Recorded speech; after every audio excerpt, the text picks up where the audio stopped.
अस्सलाम वालेकुम। मुझे उम्मीद करता हूँ तमाम लोग खैरियत से होंगे। और मार्केट आज भी 14,000 पॉइंट प्लस साइड पे रही। आपको ये जो 293 पॉइंट माइनस साइड पे नजर आ रहे हैं, तो इस पे ज़्यादा नज़र नहीं डालनी, क्योंकि अगर कल के दिन से, परसों के दिन से सॉरी, अगर हम देखेंगे तो अब भी मार्केट 14,000 पॉइंट प्लस साइड पर ही ट्रेड कर रही है, ऊपर ही ट्रेड कर रही है। और बेसिकली आज जो कह लीजिए कि मार्केट में एक साइडवेज का सिलसिला या जो झूले हमने देखे हैं, वो बेसिकली आफ्टर शॉक्स हैं, जिसके बारे में कल की वीडियो में मैं आपसे बात कर रहा था कि मार्केट में आफ्टर शॉक्स अभी भी आपको देखने को मिल सकते हैं। तो उससे घबराना नहीं है कि मार्केट नेगेटिव साइड पे गई तो आप पीछे हट जाएं और फौरन से जो है पैनिक शुरू कर दें। पैनिक शुरू करने वाला काम मार्केट में बिल्कुल भी नहीं है। बहरहाल आज 3,800 पॉइंट तकरीबन जो है वो इंडेक्स हमारा नेगेटिव साइड पे गया। उसके बाद सारे पॉइंट्स रिकवर हुए और 1,151 पॉइंट मार्केट ने प्लस साइड पे भी अपनी पोजीशन दिखाई है। और उसके बाद जो है 290 पॉइंट माइनस साइड पे इंडेक्स हमारा बंद हुआ है। अब नीचे की तरफ अगर हम आए तो पोजीशन आपके सामने है। यूबीएल बैंक जाहिर है सबसे हैवी वेटेज है, सबसे ज्यादा, तो इसके पॉइंट सबसे ज्यादा आपको नजर आते हैं। लेकिन इसके बाद अगर आप देखेंगे तो Lucky, Fauji cement, DG Khan cement, Maple Leaf cement, Cherat cement, Kohat cement, Pioneer cement, तो सीमेंट सेक्टर ही है जो आज सही मायनों में आपको लीड करता हुआ सा नजर आया है। सीमेंट सेक्टर पूरा, जिसके बारे में तमाम शरिया स्टॉक्स के मैंने आपको लेवल्स ऑलरेडी बता के दे चुका हूं।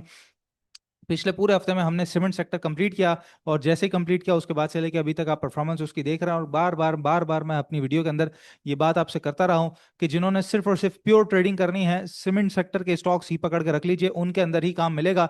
और उसके बाद से लेके अभी तक आप देख रहे हैं पोजीशन के सीमेंट के सेक्टर के स्टॉक जो है वो कैसे बेहतरीन तरीके से काम कर रहे हैं। तो अब भी जाहिर है जिनको ट्रेडिंग करनी है, अगर इधर उधर नजर नहीं भी डालनी और बड़ा आसान काम करना है, सुकून से काम करना है, तो सीमेंट के जो तेज स्टॉक्स है ना, लकी है, डीजी खान है, मैपल लीफ है, ये जो जो इतने तेज स्टॉक्स है, तीन चार, ये पायनियर सीमेंट वगैरह, जहां ऊपर की तरफ नजर आए वहां पे बेच के काम करें, जहां नीचे मिले दोबारा खरीदें। अप डाउन इसके अंदर परफेक्ट छोटे से स्टॉप लॉस के साथ काम करेंगे, बड़ा मजा आएगा काम करने में। बहरहाल मार्केट की पोजीशन जैसे मैंने कहा कि बिल्कुल ठीक है। आज भी मैं इसको 14,000 पॉइंट प्लस साइड पे देख रहा हूँ, क्योंकि चार्ट्स के ऊपर जो पोजीशन है मार्केट की, वो अगर चार्ट्स मेरे सामने यहाँ पे खुल जाए तो उसकी पोजीशन हम देख लेते हैं। जी बिल्कुल, चार्ट्स के अंदर जो पोजीशन है वो अब भी अगर आप देखें तो ये बहुत बड़ा गैप जो है मार्केट के अंदर अब भी मौजूद है। और सबसे इंपॉर्टेंट चीज ये है कि मार्केट के पास ये जो 1,63,800 वाला जो लेवल था, बेसिकली कल भी इसको रिटेस्ट किया और आज भी मार्केट ने इसको रिटेस्ट किया। तो ये फिलहाल के लिए मार्केट की सेफ लाइन है।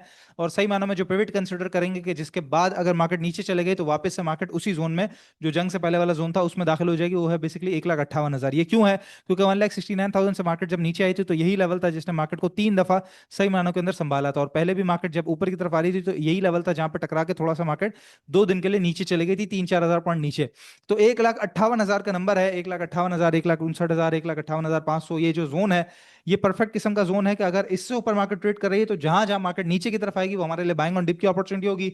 जितने अच्छे स्टॉक्स हैं उनके अंदर हम बाइंग करके काम करके चलेंगे, ठीक है। और ऊपर की तरफ उसी तरीके से प्रॉफिट टेकिंग करेंगे, ताकि हमने ट्रेडिंग के अंदर काम करना है, ट्रेडिंग करते करते काम करना है। जाहिर है मार्केट में एक लॉन्ग टर्म वाला तो व्यू मौजूद है, लेकिन वो लोग जो इंतजार कर रहे थे कि मार्केट तेज चले और मैं ट्रेडिंग करूं, तो दिस इज द अपॉर्चुनिटी। और जहां मार्केट 1,58 से नीचे ट्रेड करके बंद होना शुरू हो जाए खासतौर पे, वहां पर आपने बिल्कुल पीछे हट जाना है, जरा सा मोहतात हो जाना है कि मार्केट दोबारा फिर शायद आपको कहीं ना कहीं नीचे ना मिले या फिर वापस दोबारा ऊपर की तरफ आ जाए। तो ये है मार्केट की लाइफ लाइन फिलहाल के लिए 169,500। कल के दिन भी बता चुका हूं यही इंपॉर्टेंट नंबर है। इसके बाद मार्केट बुलिश ट्रेंड में दाखिल हो जाएगी। अभी सिर्फ और सिर्फ एक जबरदस्त किस्म का रिकवरी मोड मार्केट के अंदर ऑन हुआ है, ठीक है। इससे ऊपर ही सारी कहानी बुलिश साइड के ऊपर चलेगी। Otherwise trading in the zone के लिए मार्केट इस वक्त काफी ज्यादा मौजू है। तो जितने अच्छे स्टॉक्स हैं, जितने तेज स्टॉक्स हैं, उनके अंदर काम करते रहे। ऊपर खरीदना है, नीचे बेचना है, सीधी और सिंपल स्ट्रेटजी है। कल के दिन के लिए अगर मैं स्ट्रेटजी आपको बता दूं तो कल के दिन मैं समझता हूं, क्योंकि आखिरी दिन है और फिर उसके बाद जो है वो इस्लामाबाद के अंदर मीटिंग्स भी शुरू होनी है। जैसे जेडी जो वाइस प्रेसिडेंट हैं इसके अमेरिका के, वो पाकिस्तान आ रहे हैं, जेडी वेंस। तो अब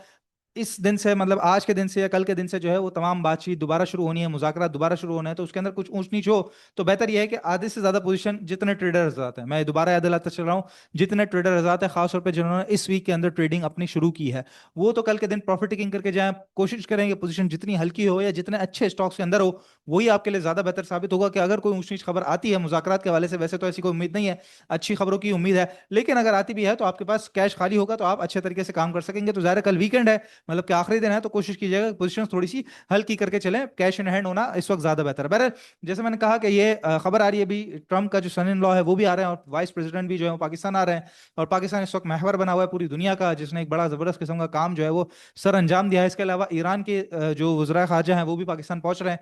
तो बड़ा एक मार्का समझ लीजिए कि यहाँ पर जंग के हवाले से शुरू होने जा रहा है इस्लामाबाद में। इसके अलावा जहां तक बात आ रही थी ऑयल प्राइसेस की, तो वो तो काफी ज्यादा बढ़े हैं। साथ ही ये था कि ऑयल प्राइसेस के साथ साथ जो हमारी रेमिटेंसेज है वो भी नीचे आएंगे, लेकिन वॉर के बावजूद मार्च के महीने में रेमिटेंसेज जो है वो अब भी यहाँ पे बढ़ती हुई सी हमें नजर आई है, जहाँ पे 17% हायर साइड पर रेमिटेंसेज रही है मंथ ऑन मंथ बेसिस पे। अब इसकी सबसे बड़ी वजह मैं अगर आपको बता दूं, तो मार्च के महीने में रमजान भी था और साथ ही ईद की भी छुट्टियां थी, मतलब कि एक त्यौहार था। तो रमजान में काफी लोग जक़ात भी अदा करते हैं, तो उसकी भी रेमिटेंसेज आ रही होती हैं। साथ जो है वो ईद के वजह से जो लोग अपने घरों पे पैसे भेज रहे होते हैं, ईदी वगैरह भेज रहे होते हैं, तो उसके अंदर भी एक सिलसिला कंटिन्यू बना हुआ होता है। अब जो नंबर आएगा वो असल नंबर होगा, सही मानों में जो वॉर को रिफ्लेक्ट करेगा वो होगा बेसिकली अप्रैल का नंबर। और अगर ये सीज फायर कंटिन्यू रहा तो इंशाल्लाह ताला रेमिटेंसेस में कोई किसी किस्म का डिसरप्शन आप नहीं देखेंगे, और ये मुल्क की मैशत के लिए काफी ज्यादा बेहतर होता हुआ सा आपको नजर आएगा। मतलब कि ये मजबूत सपोर्ट करेगा, जहां पर हमारा जो रिजर्व है वो थोड़े से डिक्लाइनिंग साइड पे है, यही रेमिटेंसेस जो है, क्योंकि ओवरसीज पाकिस्तानी ही है जो सही मानों में जो अपना अच्छा खासा पैसा जो है पाकिस्तान को भेज के सपोर्ट करते हैं, तो यही सही मानों में हमें सपोर्ट करेगा। इसके अलावा एक खबर आई है जी, गनी ग्लोबल होल्डिंग्स के नाम से जो कंपनी है हमारे पास, डबल जीएल जिसे कहा जाता है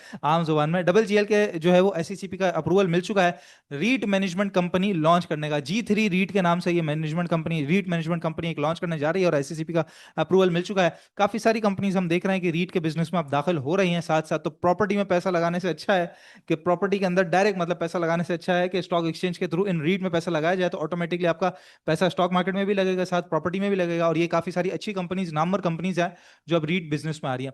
साथ एक और इंपॉर्टेंट खबर जो पाकिस्तान की मीशत के लिए बहुत ज्यादा गेम चेंजर हो सकती है, जाहिर है जिस तरह अभी इस वक्त हमारा दुनिया भर के अंदर जो इमेज बना हुआ है कि बजट टॉक्स जो है वो अब अगले महीने से शुरू होने जा रही है, तो जाहिर है जो जंग के असरात हैं, ऑयल के असरात हैं, फिर इंटरेस्ट रेट्स बढ़ने की बातें हैं, इन्फ्लेशन बढ़ने की बातें हैं, फिर सब्सिडीज खत्म करने की बातें हैं, और अगला बजट किस तरीके से लेके चलेगी, क्योंकि उसके अगले साल वाला जो बजट होगा वो तो बेसिकली आप समझ लीजिए कि इलेक्शन ईयर वाला बजट होगा। तो उसको तो फिलहाल अभी इस वक्त जहन से निकाल दें। असल बजट जो है वो इस दफा का है कि जून में क्या बजट आता है।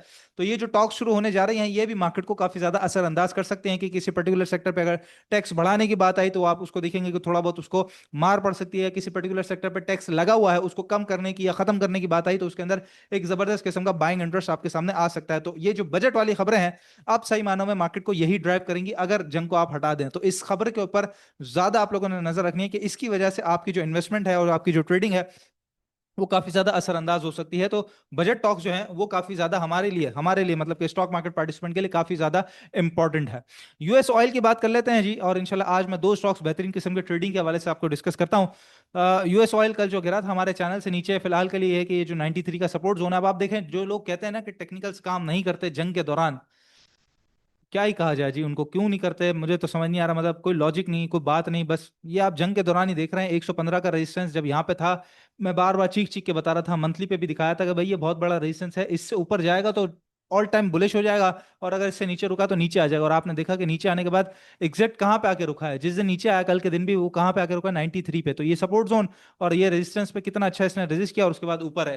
तो अब आप मुझे बताइए, ये लाइंस मैंने हटाई नहीं है, जिस दिन से ऑयल पहला बढ़ना शुरू हुआ था ना, खासतौर पे 70s के अंदर आया था, तब से ये चार्ट बना हुआ है, और रोजाना मैं इसी चार्ट को लेके चलता हूं आपके साथ, कोई इधर उधर की बात नहीं। तो आप पिछली वीडियोस भी आके उठा के देख लीजिए, यही लाइंस आगे आपको लगी हुई नजर आएंगी, कोई आजकल मैंने नहीं लगाई है। तो अब भी खैर सपोर्ट रेजिस्टेंस अपने बेहतर तरीके से काम कर रहे हैं। फिलहाल के लिए 103 का रेजिस्टेंस है, और उसके बाद अगर ऊपर आया तो चैनल अब थोड़ा सा मार्केट का जो ऑयल है उसके पास दूर हो चुका है, और सबसे बड़ा रेजिस्टेंस हो 115 खड़ा हुआ है। जब तक 93 से ऊपर है हम कहेंगे कि सेफ जोन में है, 93 से नीचे थोड़ा सा फिर मजीद साइडवेज कंटिन्यू हो सकता है। तो यह है जी सारी की सारी सूरत हाल। बाकी याद रखिएगा कल के दिन जैसे मैं आपको बता रहा था अकाउंट खोलने के हवाले से, कि मतलब आप स्टॉकिफाई के बाद अकाउंट खुलवाइए मुनीर खानानी सिक्योरिटी से, हमारा ताल्लुक है मुनीर खानानी सिक्योरिटी से, जो पाकिस्तान का वन ऑफ द बेस्ट और one of the biggest brokerage house है in retail clients.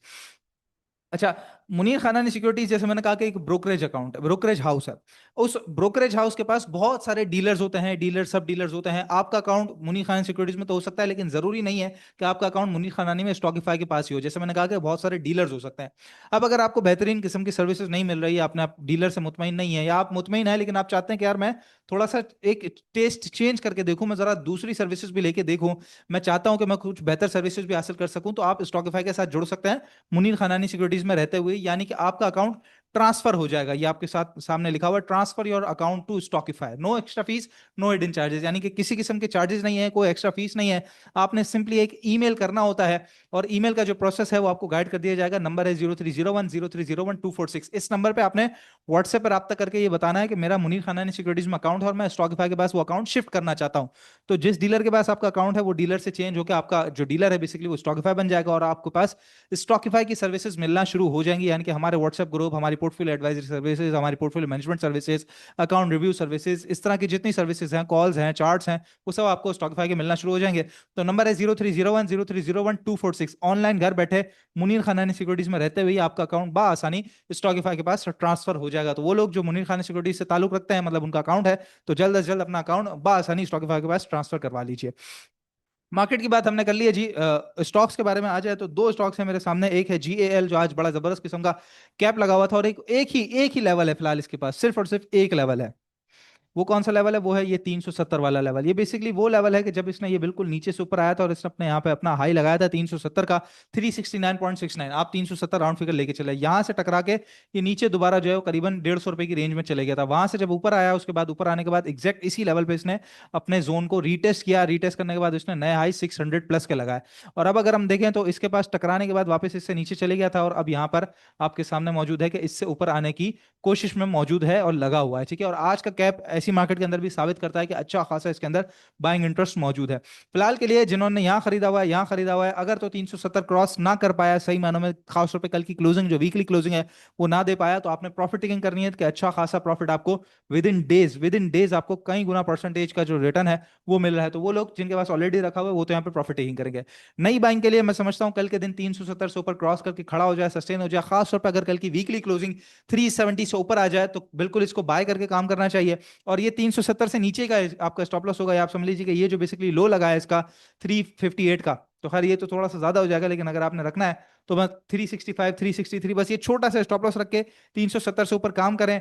Target area जो अपने जहन में आप लोगों ने रखना है वो करीबन 399 से लेके 415 रुपए तक के, 420 रुपए तक के टारगेट आपने कंटिन्यू करके चलने हैं। GAL के अंदर काफी तेज ट्रेडिंग वाला स्टॉक है, इसलिए छोटे स्टॉप लॉस के साथ काम करेंगे, बड़े टारगेट्स की तरफ चलेंगे तो इंशाल्लाह बेहतर तरीके से काम कर सकेंगे। तो दोनों के लिए, जिन्होंने बाइंग करना है उनके लिए भी और जिनके पास ऑलरेडी रखा हुआ है, दोनों के लिए स्ट्रेटजी और एक इंपॉर्टेंट नंबर मैंने बता दिया है।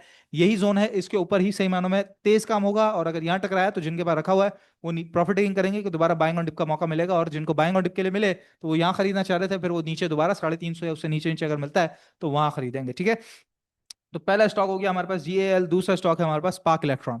स्पार्क इलेक्ट्रॉन के अंदर बड़ी जबरदस्त किस्म की पोजीशन है, ये आप देख सकते हैं। ये जो बेसिकली 60-64 रुपए का जो लेवल था, यहाँ पे 3 दफा टकराने के बाद, ट्रिपल टॉप बनाने के बाद ये जो कंटिन्यूसली डाउन टर्न में गया था, तो यहाँ पे आके इसकी एक फॉलिंग नाइफ रुकी 32-33 रुपए के करीब करीब। उसके बाद से जब ऊपर आया है तो ये गैप छोड़ के कल मार्केट के साथ जो ऊपर बढ़ा है तो बड़े परफेक्ट किस्म का एक तो इसका रेजिस्टेंस जोन था उसको इसने क्रॉस कर लिया है, साथ ही ये जो पूरा ट्रेंड नेगेटिव था आज इसने इसको तोड़ के ऊपर की तरफ क्लोजिंग दे दी है। अब कल के दिन ये कंटिन्यू या तो ऊपर चले, आपका समझ लीजिए 39 से ऊपर ऊपर, तो हम बाइंग करेंगे। जो टारगेट एरियाज होगा हमारा 41-42 रुपीज का, और फिर उसके बाद 44 रुपीज का टारगेट एरिया होगा। अदरवाइज ये यहीं पे टकरा के थोड़ा सा नीचे खुले और नीचे की तरफ करीबन ये 37-85, 37 रुपए, 36-80 ये एरिया है। अगर रीटेस्ट करना है तो फिर हम यहाँ बाइंग करेंगे।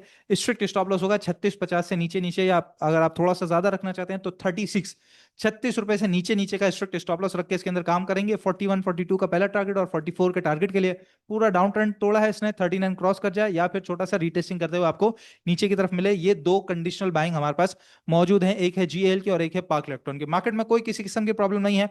जितनी भी खबरें, जितने भी रूमर्स आपके सामने नेगेटिव वाले आए हैं कि भाई हरमस बंद कर दिया गया है, दोबारा जो है वो मार्केट के अंदर खराबी आ गई है, T+2 के रिलेटेड कुछ हो रहा है, वो सब इस वक्त आपके लिए बाइंग अपॉर्चुनिटी है। क्योंकि कल ही मैंने बताया था एक चीज जो खराब थी उसको अगर ठीक कर चुके हैं तो दोबारा खराब कोई भी नहीं चाहेगा कि उसको दोबारा खराब किया जाए, बल्कि उसको मजीद ठीक करने की तरफ लेके जाया जाएगा।